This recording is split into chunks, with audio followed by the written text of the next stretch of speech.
Okay, today's lesson 10, Pig Farms. The sweet story of Charlotte's Web details the adorable relationship between people and a piglet. In the story, the girl's father is about to get rid of a pig that is the smallest, or runt, of the litter. She begs him to let her raise it. The pig becomes a pet and is able to avoid becoming the featured item at a holiday dinner with the help of a brilliant spider named Charlotte. It can be hard to wrap our heads around the fact that the sweet baby animals grow into full-grown animals that we cook and eat. But this is the reality for people who choose to include meat in their diet. All animals start out as cute babies, but they are also valuable as a source of nutrition. Many people choose to avoid meat in their diets, but others cannot imagine their lives without it. There are many different breeds of pigs that are raised around the world for meat. These breeds have many things in common but are all unique in their own way. Pigs are known for their split hooves and their distinctive snouts. Many breeds have tails that are adorably curly, while others are long and hairy. Some pigs are mostly smooth-skinned, while others have a thick layer of hair on their bodies. If you see a cartoon picture of a pig, it is usually a light pig color. However, pigs come in many different colors, from pink to white to brown, black, and red. Some even have spots and other markings. Like dogs, some pigs have ears that stand up and others have floppy ears. All of these differences can make for a pretty interesting looking pigs. Raising pigs. Although pigs are not indigenous to Americas, they are a common food staple around the world.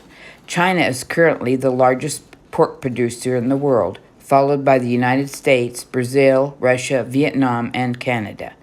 The Philippines, South Korea, Mexico, and Japan round out the top 10. As you can see, pigs are raised in a wide variety of places around the globe. Most domesticated pigs trace their origins back to wild pigs who lived in Europe and Asia in ancient times. When Europeans began to colonize the Americas, they brought pigs along with them, and the pigs easily adapted to life in their new home. Pigs start out as an adorable baby piglet. They are generally born in large litters. Most litters have about 10 piglets, though it's common to have upward of 15 or 20 or more. A piglet will weigh about 20 pounds when it is born. Pigs are I don't mean that. A piglet will weigh about 2 pounds when it's born. Pigs are very smart creatures, but not all sows make good mothers. When a litter of pigs is born, it is important that the farmer keep an eye on the piglets to make sure the mother is caring for her young. Some sows have a tendency to lay on their piglets, which is usually fatal, while others have been known to deliberately kill their piglets. Generally, if a sow is a good mother the first time she farrows, or gives birth, she will continue to be a good mother for years to come. Sometimes mothers are watched more carefully than experienced sows. If a sow is not a good mother for her first litter, some farmers will give her one more chance, but others will sell her for meat immediately. It is costly to feed a sow all year long only for her to kill all the piglets she produces. Do you have someone in your family who you lovingly refer to as the garbage disposal? Maybe your dad eats the leftovers from everyone's plates, or maybe you have a teenager brother or sister who will even eat a toddler's half-finished and slobbery old sandwich. Some people are not at all picky about food. Pigs are a little like that garbage disposal of the animal kingdom. They will eat anything. Feeding pigs on a small farm is an exercise in using up leftovers. Slop is often fed to pigs on the small farms. It is generally a mixture of leftovers from the family table or food that is not good for people to eat anymore. Some farmers get leftovers from restaurants or damaged produce from the local grocery store to feed their pigs. In a commercial farming operation, swine, another name for pigs, are usually fed carefully designed feed that has all of the nutrients and calories needed for optimum growth and health. This ensures the animals grow quickly to market weight. Although pigs will eat pretty much anything, many countries regulate what commercial farms are allowed to feed their pigs and do not allow meat or animal byproducts to be eaten by the animals. This is because eating animal byproducts is associated with a higher risk of disease and sickness in pigs. Pigs are not clean animals. In their natural habitat, pigs love to wallow in the mud. In the hot summer, this coat of dried mud acts as a cooling agent to protect pigs from the heat of the sun and the irritation of insects and other pests.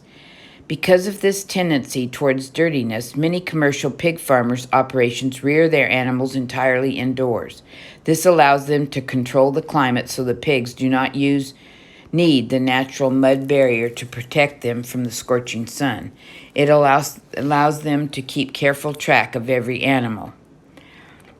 Hog barns are an essential component to the pork industry today. Sows are often kept in a small pen that does not allow them to lay on their piglets. Once they have given birth and often does not have room to even turn around. Once the piglets are weaned, they are either grown out in the hog barn until they are market weight, or they are kept as a replacement sow for the next year. When pigs are raised in confined indoor spaces like this, it is often necessary to have lagoons or ponds where the waste from the pigs is drained from the barns that are cleaned out. Some people are concerned with the smell that accompanies these lagoons, and have been times when natural disasters like hurricanes have caused them to overflow, flooding the nearby area with excessive amounts of pig waste. This is more often a concern in hog barns that are situated in the path of frequently natural storms like hurricanes, cyclones, and monsoons. The hot button. Raising pigs entirely indoors is a topic that is full of debate. Most farmers choose to do it for the increased ease of raising their livestock. However, this model of raising animals without access to sunlight and fresh air has some people concerned about not only the quality of life the animals have, but also the potential impact that may have on the nutritional value of the meat that is produced. Anytime mass production happens in a small area, there is waste to think about, and this directly impacts the environment as well. What do you think? Well, I'll tell you what I think. I am totally against pigs being raised inside with no sunlight and no fresh air. It is inhumane, and it shouldn't be done. And so, some less common things that are made from pork include pork rinds and pickled pig's feet. Pork rinds are pig skins that have been boiled, dried, and eventually deep fried to produce mild and crunchy treat. They are popular among people who follow low carbohydrate diets. Pickled pig's feet are a common snack in many places around the world, from Scandinavia to Asia to the southern United States and many other places. They are prized for their jelly-like texture and unique flavor. To the table. Once pork is processed and packaged, it heads to stores and butcher shop shelves ready for purchase. Pork has become an increasingly popular meat in recent decades, since changes to the hog diet have resulted in less fatty meat for those looking for alternative to red meat. Other people that love to eat pork meat are those who follow ketogenic diets. This is where a large amount of calories are obtained from fat, so fatty cuts of bacon and sausages are becoming increasingly popular. The wide variety of pork meat available makes for a multitude of meal options waiting at your fingertips. A pork roast can be smoked at a low temperature or cooked in a slow cooker or pressure cooker until it falls apart tender. Add a sweet smoky barbecue sauce and pile it on a bun, and you have the makings of a delightfully pulled pork sandwich. Ribs can be cooked to delicious perfection on a barbecue or in a slow cooker and yield amazing results. A side of baked potato, corn, and beans, and you have yourself a meal fit for a king. Succulent pork chops and salty ham are all have their place at weekend dinners or holiday feasts. Pork truly is a versatile and delightful meat. A hands-on activity that you could do is make your family a barbecued pork ribs for dinner, or if you are brave, challenge each other to taste pickled pig's feet and record the challenge on a video. And this concludes our lesson 10.